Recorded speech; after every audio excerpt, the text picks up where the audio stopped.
What does it mean when you dream of a pancake? It means you're hungry? I don't know. Don't you dare sit around and just exist. You gotta find what your heart's beating for and live. Hey guys, I'm Cece and I'm team member number 1. Team member? Well, Alright, I'm Holly Ann, or you can call me HT, whatever is easiest for you. This is our podcast / YouTube channel called Let's Get Mental. let's get mental. And this is our first time, so here we go. Why don't we tell them a little bit about who we are? Alright, so yeah, name is Cece. I'm 26 years old, currently a pre-grad intern. I intern at Capital Area Counseling. And I also work for Austin State Hospital. So I'm an educator there. I teach groups all day. And yeah, I should have my master's by the beginning of next year. And I played softball for 18 years, and that's no longer my thing. Always have to add that in. Always. I'm Holly Ann. I am currently getting my master's in psychology. I have my bachelor's in psychology. I too work at Austin State Hospital as an educator. And really the reason we wanted to start this podcast is because there has been a lot of mental health news coming up more recently with some recent deaths, and we honestly just feel like a lot of people are not as educated as they could be on it, and so we want to just help you guys understand a little bit better and possibly answer some questions, or just, start the conversation. Maybe if we start talking about it, more people will. Yeah, I agree completely. So today I guess we're gonna it'll be a little bit shorter than usual, but I wanted to kind of define like what mental health is, what it's not, some common myths that come along with it, and then we want you guys to kind of communicate with us and let us know what you want to hear about and all that good stuff. So Yeah, so HT, what is mental health? I have to define it. I'm giving that one to you. All right, so I will actually use the mentalhealth.gov definition of it. We came with resources. Try to. So mental health includes our emotional, psychological, and social well-being. It affects how we think, feel, and think. It also helps determine... Think, feel, and think? Oh. Got her! All right. Mental health includes our emotional, psychological, and social well-being. It affects how we think, feel, and act. It also helps determine how we handle stress, relate to others, and make choices. Mental health is important at every stage of life, from childhood to adolescence through adulthood. So, you want to talk about the factors that play into mental health? Sure, yeah. Let's talk about some factors. Alright, factors that play into mental health. That includes biological factors such as genes and brain chemistry, right? You guys have all heard of like serotonin, endorphins, and all that fun stuff. Life experiences such as trauma or abuse, and family history of mental health problems. If there's people in your family who have experienced some mental health issues, you might also experience some of those same symptoms. So yeah, for sure. And I want to at least just kind of preface this all with the fact that we believe that mental health is not like having a mental illness or having a diagnosis or anything like that. It's not a character flaw. It's not a personality thing. It is really, honestly, never your fault. We don't want anyone to ever think that. And I think that there is a common stigma. That's where it comes from, is like, if you're depressed, well, what are you doing wrong? Or if you're anxious, like, why are you worrying? Just trust this or whatever. It's super easy for people to try and blame mental health on the person. And that's why I feel like a lot of people don't reach out for help. So I just wanted to throw that in there. Yeah, that's really good. Thanks for sharing. So yeah. Who's sharing? Ha ha ha. So funny. Alright, so next on our outline is what isn't mental health? Okay, mental health is not something... Well, I don't know. Was I answering this or were you answering? I mean, you can answer. That's totally fine. Yeah, I mean, mental health is not something to be afraid of, for one. We all experience it at different periods throughout our life, whether you realize it or not. Yeah. What isn't mental health? Mental health is not a lie. Yeah, it's not fake. I think Yeah. there's a lot of people who think, It's oh, well, serious. you're just using that as an excuse, or you're just saying that you're depressed, but really you're just sad, or whatever the case may be, but it is real. So we have to take people seriously whenever they feel like they're experiencing something going wrong with their mental health. Next on the outline is common myths, and I looked these up as well at mentalhealth.gov.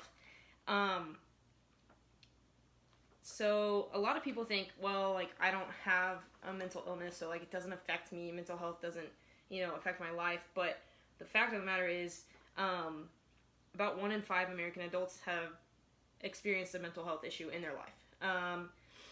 And 1 in 10 young people experience a period of major depression, which makes a lot of sense. And then 1 in 25 Americans lived with a serious mental illness such as schizophrenia, bipolar disorder, or major depression.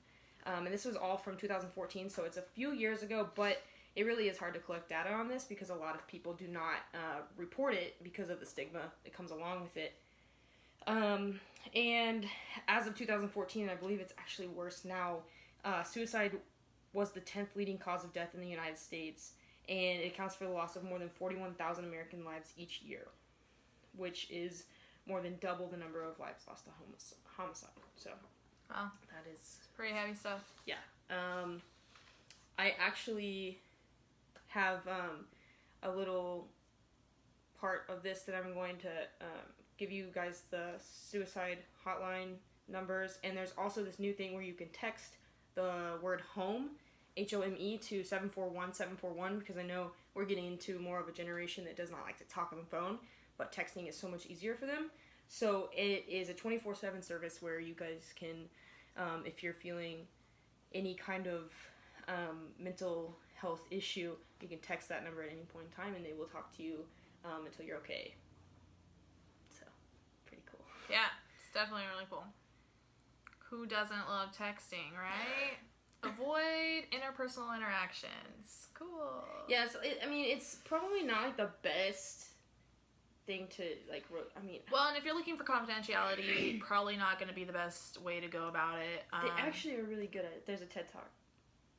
All right, they're actually really good at it. Apparently, there's a TED Talk that I'm not aware of, so scratch that. I'm trying to think. I don't have my phone because it's recording right now, but I gave you mine, so where did I put it? it's right here. Oh my goodness. Let me look this up real quick for you guys because I want to make sure that I have my information right. I think her name is Nancy Lublin, possibly. Yeah, so kind of going back to the suicide rates, it's actually suicide attempts are more prevalent among women, and then suicide completion is more prevalent amongst older men, which is pretty interesting if you think about it. You don't really see men always verbalizing the fact that they may be struggling with things, yet they have a higher percentage of suicide completions. So something to also consider if you are struggling, or if you know someone who might be struggling, reach out to them, because they may not seem like it on the outside, but they might be going through something. For sure. And I think one of the most common things that we do just in society is ask people, like, how are you? And then that's just like a greeting almost. And I'm guilty of this. I will say good and I'm not doing good, or I'll say I'm doing well and I'm not doing super well, but there are certain people that I just don't want to talk to about that, or I'm not comfortable with, because you never know what kind of reaction you're going to get. Going back to crisis text line, 741-741, Nancy Lublin is the CEO and founder of it. And if you look her up, she has a TED Talk about the service, and she talks about the confidentiality and everything that comes along with it.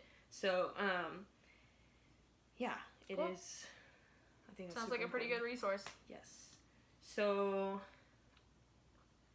I think we're moving on to well, we have some questions that people had asked us today that we're going to try and answer.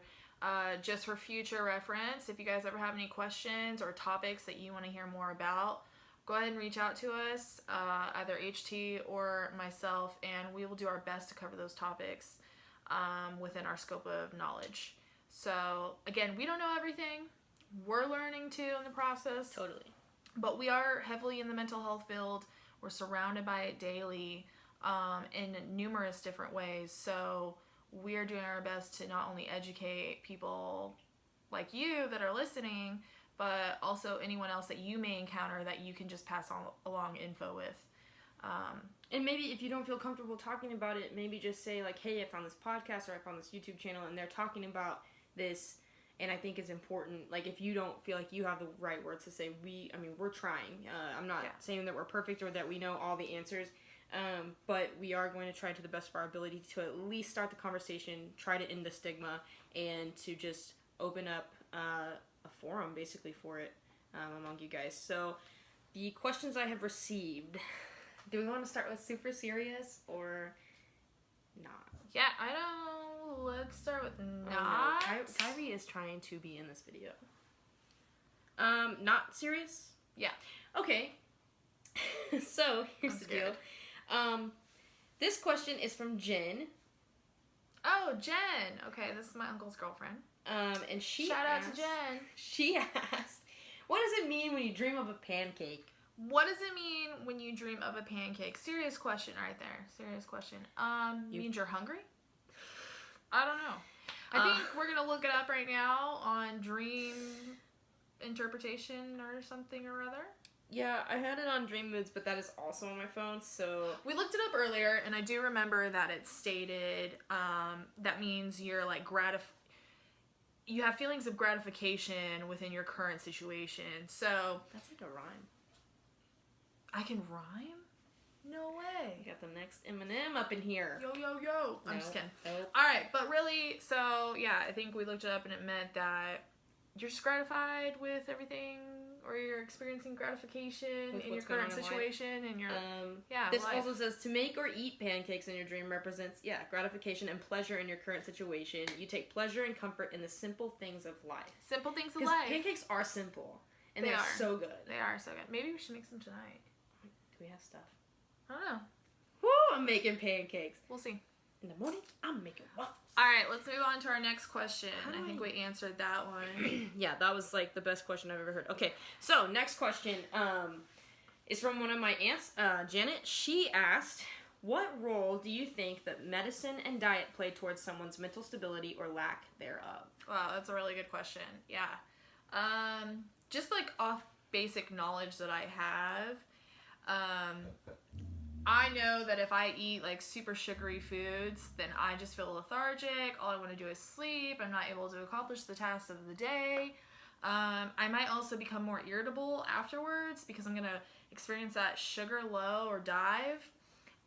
So yeah, I think food and what was the other part of that question? Sorry, food and Medicine and diet. Oh, medicine and diet play a huge part. If you're not taking your vitamins, you know, you're not getting the correct nutrients your body needs to function properly. So yeah, you're going to experience some deficits.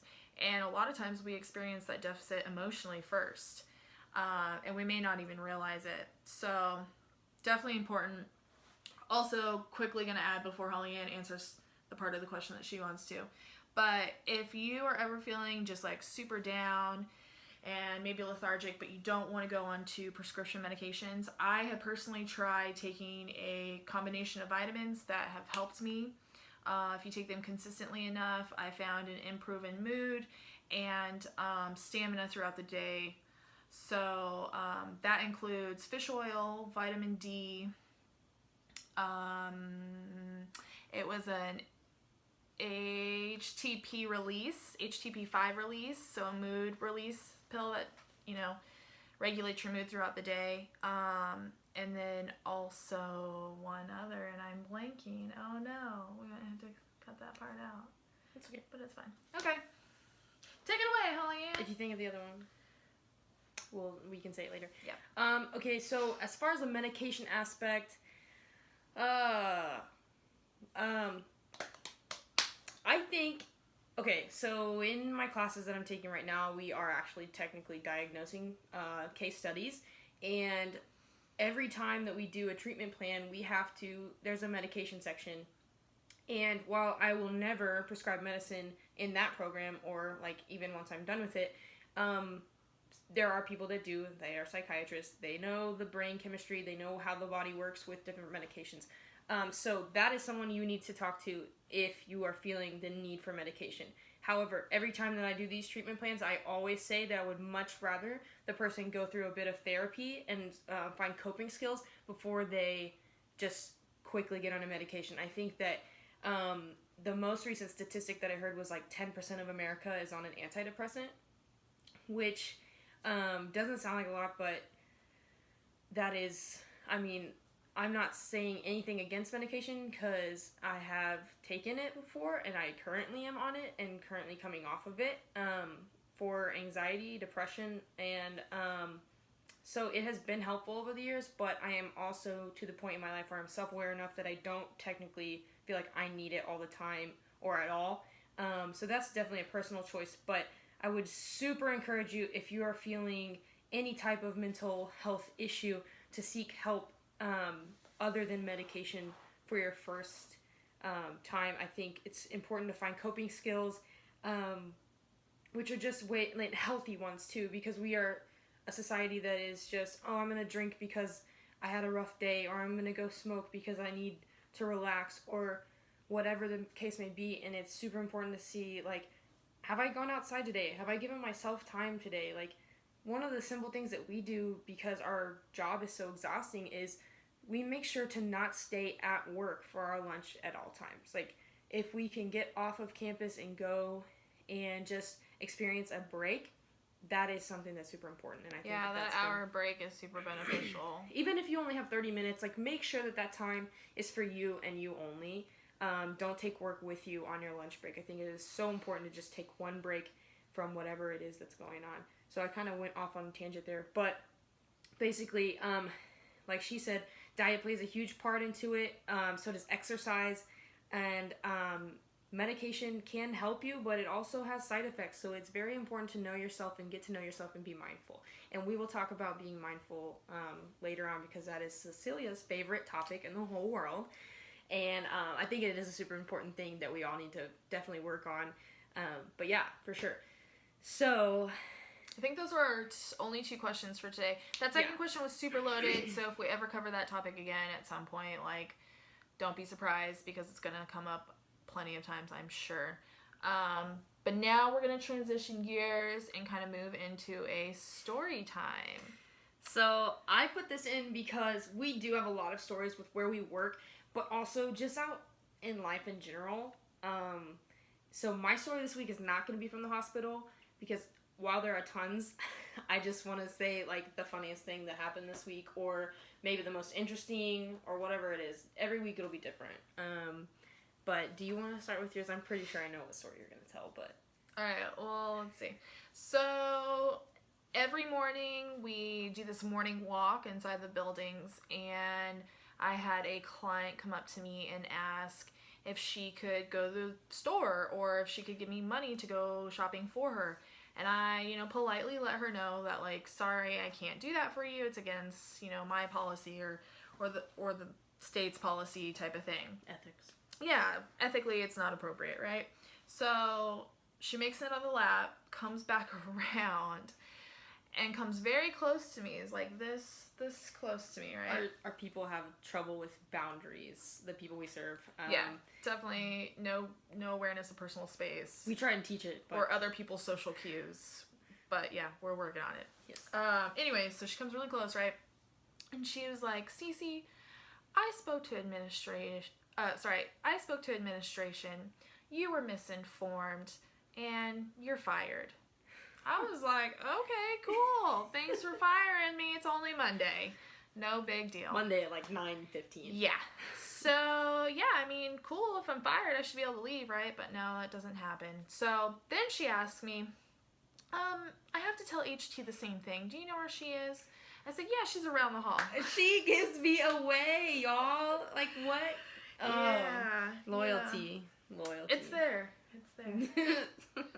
That's just hiding currently. So yeah, she came around to me and basically had already asked me the same question, like if I could take her to Walmart or buy her some stuff so she could cook with the cooking class, which we don't teach. So like I was just trying to inform her like, hey, if you talk to your social worker, maybe that will work or whatever. But that was not obviously good enough because she told me there were inconsistencies with my answer. And so I was fired, and if I had any questions, I needed to contact administration. And I said, all right, cool. And then I walked into the bathroom. Yeah, and just for the purpose of this is, we're never going to give away any identifying information or say their name, and that's due to confidentiality, HIPAA laws, PHI laws. Basically, we're not allowed to, and I wouldn't want to do that to my clients anyways, because, you know, what we experience with them or what they tell us is confidential in nature, and so we are trying our best to keep that. But we do want to be able to share some funny stories that we experience. Just so, like, you guys know, like, this is real stuff that's happening. And, like, it is real life. Like, I feel like psych hospitals get a bad rap in, like, the movies and stuff. They seem scary and all that. But, like, really, they're normal people. And I put quotes because they're just currently in a moment of psychosis for the most part. And a lot of times they can't help that. A lot of times it's that biological factor that's contributing, or a lot of times it's that trauma that's contributing, right? They've had a traumatic experience and it's put them in a stage of crisis that their brain can't recover from. So yeah, it is very much real, but it's nothing to be afraid of. For sure. Yeah, like, and I mean, there's not really ever a day that I'm scared where we work. I mean, I've been in physical altercations and whatever, but nothing that was like, oh, I'm never going back there, you know? I mean, we have people who struggle with aggression, so we've got that, but that's, it may seem like with movies and stories and all that stuff that you've heard that, like, that might be a huge part of it, but really it isn't. It's pretty normal. I mean, normal, like, it's normal to us. I think that if we because we experience it every day. Yeah. There are some days though that I like today I looked around and I was like, is there a full moon? Like, are these people like, are they playing? Am I like, where's Ashton Kutcher? Am I getting pranked? Like, legit. But then there are days where it's calm. Just another day. Just another day. My story has nothing to do with the hospital. I just wanted to say, we were watching The Bachelorette this week, and I kind of want to ask if anyone feels this way.